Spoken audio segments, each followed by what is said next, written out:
So guys, let's talk about energy balance and what exactly does that mean. You need to understand energy balance if you want to lose weight. Right, I'm going to give you a bit of an example here.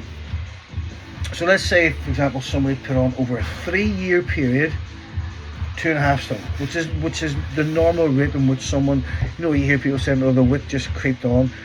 Over 3 years of putting on 2.5 stone, that's not uncommon, especially during perimenopause and menopause. Perimenopause kicks in 3 years later, you have 2.5 stone on, right? Easy peasy. A woman's just had a kid. She'll find after about 3 years, she's sitting about 2.5 stone excess weight still sitting there, right? So what does that mean? What does that look like? Like, that's 36 pounds, 36 pounds roughly. Do you know how many extra calories per day you'd have to eat to put on 36 pound or 2.5 stone over 3 years? Guess how many calories in excess of your maintenance? What surplus calories? 100 calories. That's it. One of those a day. Right? One of those 99 calorie low slim bars, right? A heavy extra spread of butter. That's 100 calories, guys. You do that every day in excess of your maintenance, which is very fucking easy to do. Just 100 calories over what you should be eating, you will have on you over a specific 3 years 2.5 stone.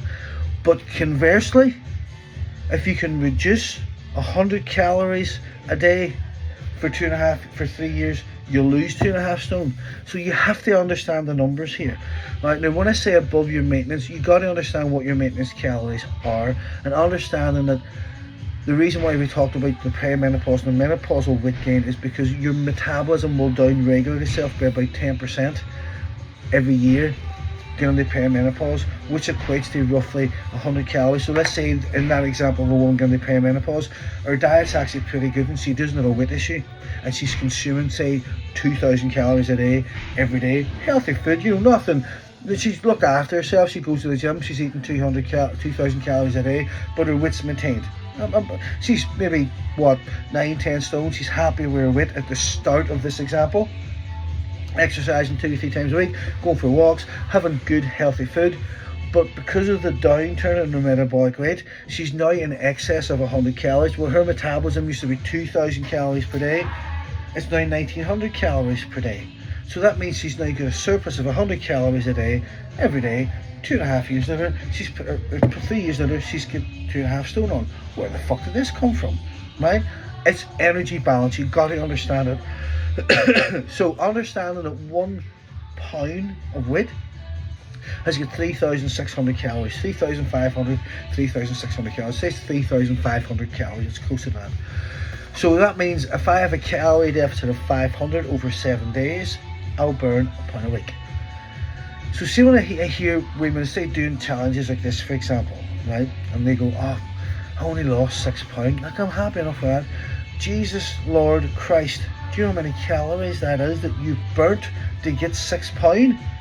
Right, so you multiply that by 3,500. So if you lose 1 pound, it's 3,500. If you lose 2 pounds, it's 7,000 calories. If you lost 4 pounds, that's 14,000 calories. Right, if you lost 8 pounds, that's 28,000 calories you've lost.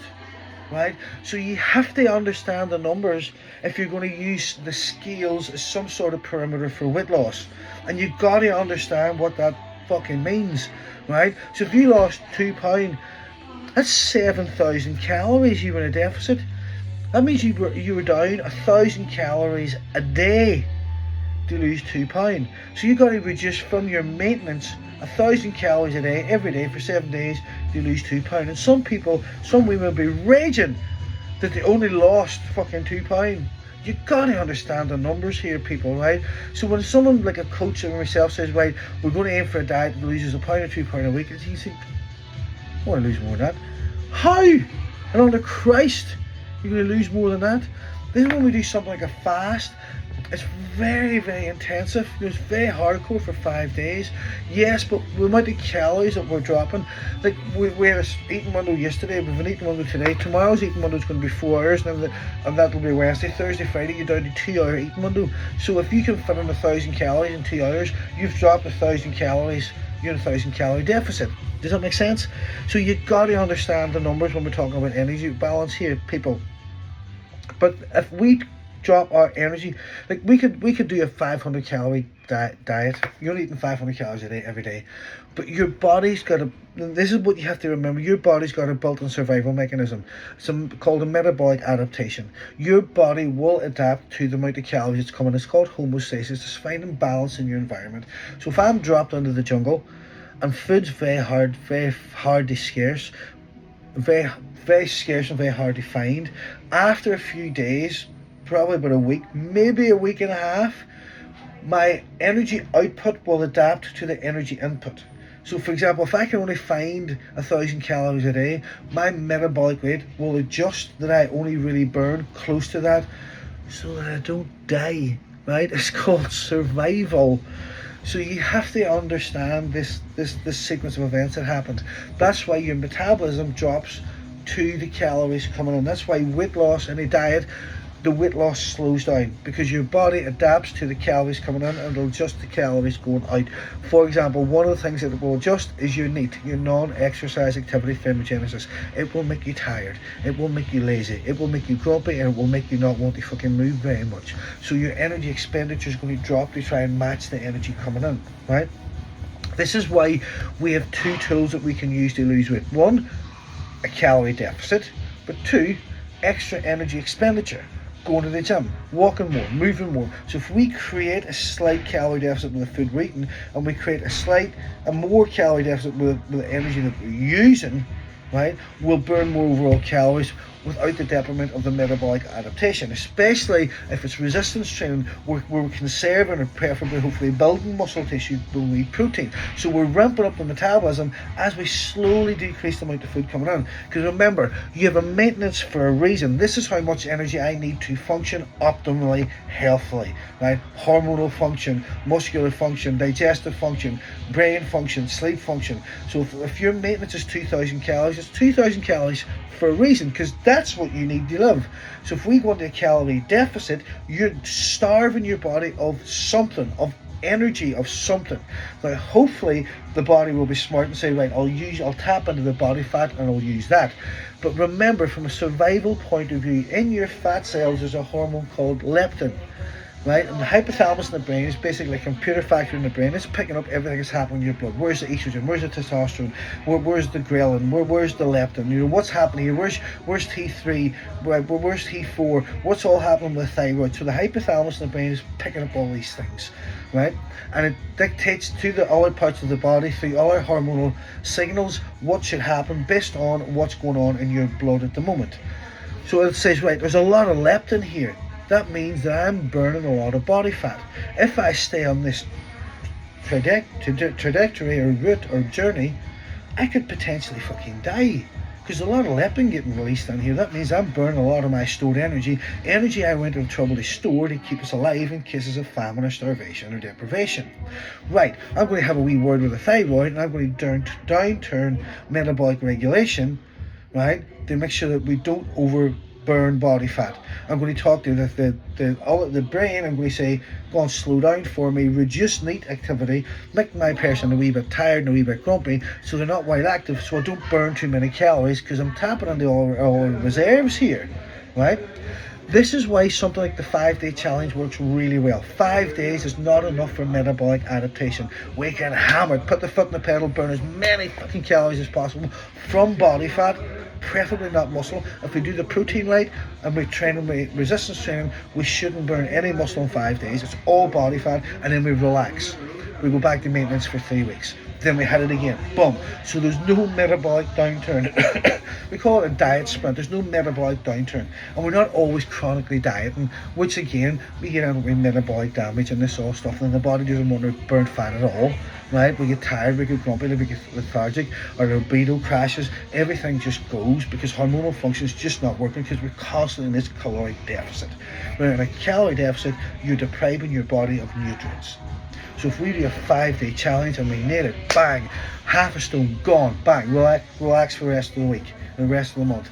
Again, hit it again, half a stone gone, bang, relax for the rest of the month.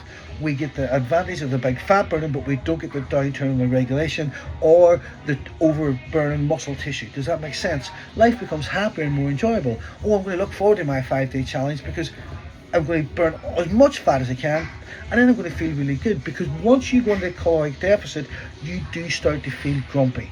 The body does that to tell you, go on, please go and eat something. If you're a wee bit moody, you'll comfort eat. Right? If you realise that you're not feeling great, you'll eat food. This is why when you have a wee bit of body fat on you, okay, although you may not perceive yourself as being healthy, you're actually happier.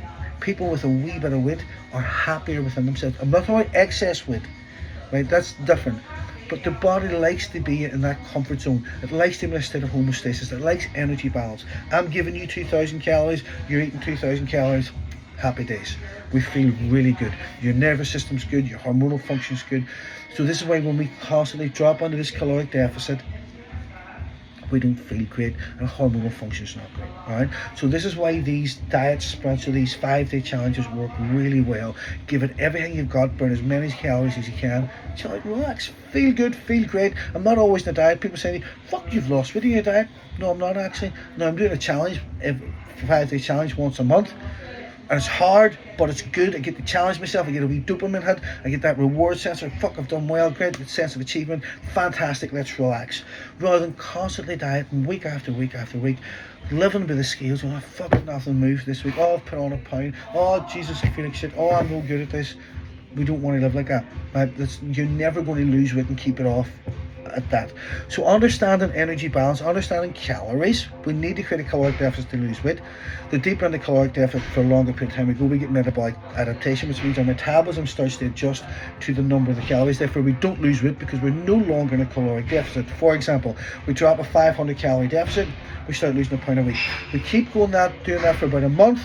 The metabolism downturns to 1,500, 1,600. We're no longer creating a 500 calorie deficit anymore. We're no longer burning a pound a week because of metabolic adaptation. What do you do in that case? I'll drop calories even more, which will create even more of metabolic adaptation. Before we know it, our metabolism is just going and we're not burning fat at all. And you're thinking, why am I not burning weight? Why am I not burning or losing weight? I'm not fucking eating anything. Because your metabolism has shit itself, right? Basically, that's what's happened. So we want that metabolism ramped. We want to turn you into a fat burning machine even when you're sleeping. So we need that metabolism working. Good resistance training, good protein, small diet sprints, bang, nail it, done, relax. Bang, nail it, done, relax. Does that make sense? Good.